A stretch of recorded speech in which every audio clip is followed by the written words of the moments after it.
Pour revenir du coup sur la question que tu avais posée initialement par rapport au l'aspect rassurant des ouvrages édités par rapport au risque, de s'aventurer dans une création, custom, je te rejoins quand même là-dessus. Il est évident que le fait que cela a été validé par une maison d'édition, que ça a été relu, que ça a été, plus ou moins testé parce que bon après il y a certains Oui. ouvrages qui ont été édités et qui auraient pas dû l'être, véritablement. Mmh. Mais globalement, quand on va sur un stand ou dans un magasin, de jeux de rôle et qu'on va regarder des ouvrages qui sont présents à l'intérieur, on sait que si l'univers nous semble accrocheur, le système de jeu derrière devrait aussi suivre la route. Des fois, pas de chance, c'est pas le cas, mais c'est assez Oui. rare en comparaison avec un univers créé et un système surtout de jeu créé. Mais par rapport au système de jeu, il y a 2 types de créations que j'ai rencontrées moi, qui sont très différentes. Il y a les tables que j'ai vues dans des festivals où, je vois marqué, «Naruto inspiré du système D&D». Déjà là, je n'y vais pas.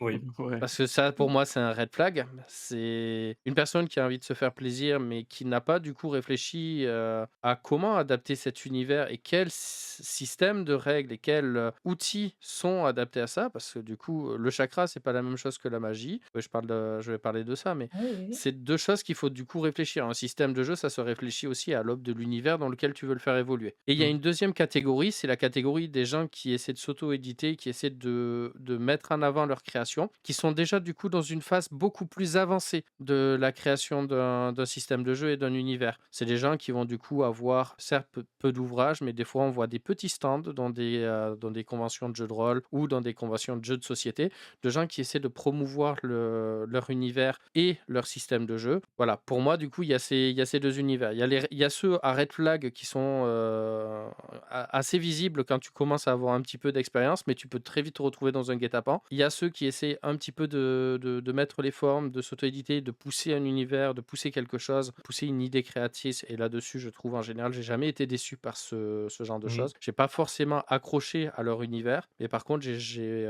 jamais trouvé, aberrant dans leur logique et tout ça. Il y en avait certains qui étaient pas pour moi, mais ça voulait pas dire qu'ils étaient pour autant mauvais. J'ai eu, plutôt des bonnes expériences avec du homebrew et aussi des mauvaises, hein, mais comme j'ai eu des bonnes expériences à des tables et des mauvaises avec, des jeux qui ont été édités donc mais sinon j'ai eu des très bonnes expériences, d'ailleurs je pense, ça fait partie de mes meilleures parties, de jeux de rôle, Mmh. du homebrew donc non, non, il y a pas trop enfin moi je suis un peu, ça dépend, mi-figue mi-raisin.